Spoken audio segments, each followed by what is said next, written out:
मनोज जरांगे पाटील आज नवी मुंबई आणि मुंबई दौऱ्यावर आहेत। स्वागत सत्कारांसह नियोजित कार्यक्रमांसाठी मनोज जरांगे हजेरी लावणार आहेत। तर संध्याकाळी 6 वाजता मुंबईत दादरच्या शिवाजी पार्कमध्ये ते पत्रकार परिषद घेणार आहेत।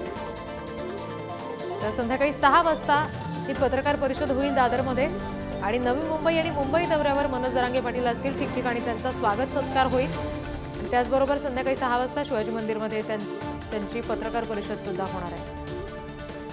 प्रतिनिधी विक्रांत शिंदे यांच्याकडून या संदर्भातले अपडेट्स घेऊयात। विक्रांत, कशा पद्धतीच्या दौऱ्याचं नियोजन आहे मनोज जरांगेंच्या? रिद्धी, खरं तर मनोज जरांगे पाटील जे आहेत ते मागच्या 2 दिवसांपासून दौऱ्यासाठी निघालेले आहेत। खरं तर ते आज नवी मुंबई आणि त्यानंतर मुंबईमध्ये असतील। त्यांचा काल रात्रीचा मुक्काम हा आळंदीमध्ये होता, सध्या ते आळंदीमध्ये आहेत। त्यानंतर लोणावळा, खोपोली मार्ग येथे नवी मुंबईमध्ये येतील।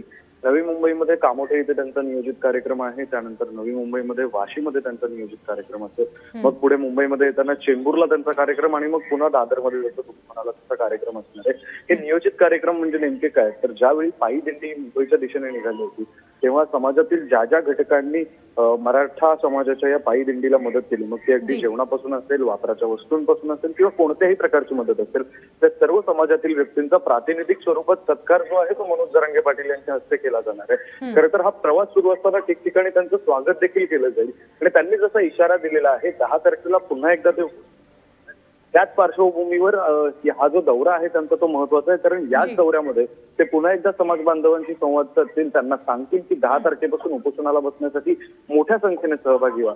त्यामुळे हा जो दौरा आहे तो मोठ्या प्रमाणात महत्वाचा आहे असं म्हणता येईल आपल्याला। जी विक्रांत, आज पत्रकार परिषद सुद्धा मनोज जरांगे पाटील घेतात संध्याकाळी। या पत्रकार परिषदेत नेमकी काय माहिती मिळू शकते? कारण तुम्ही जसं म्हणालात 10ला उपोषणाची सुरुवात पुन्हा एकदा जरांगेंच्या होऊ शकते, त्याबाबतची माहिती मिळण्याची काही शक्यता? अगदीच खरं। खरं तर मनोज जरांगे पाटील यांनी 10 तारखेचं जे उपोषण आहे त्याबाबतची माहिती अगदी आधी सुद्धा दिलेली आहे।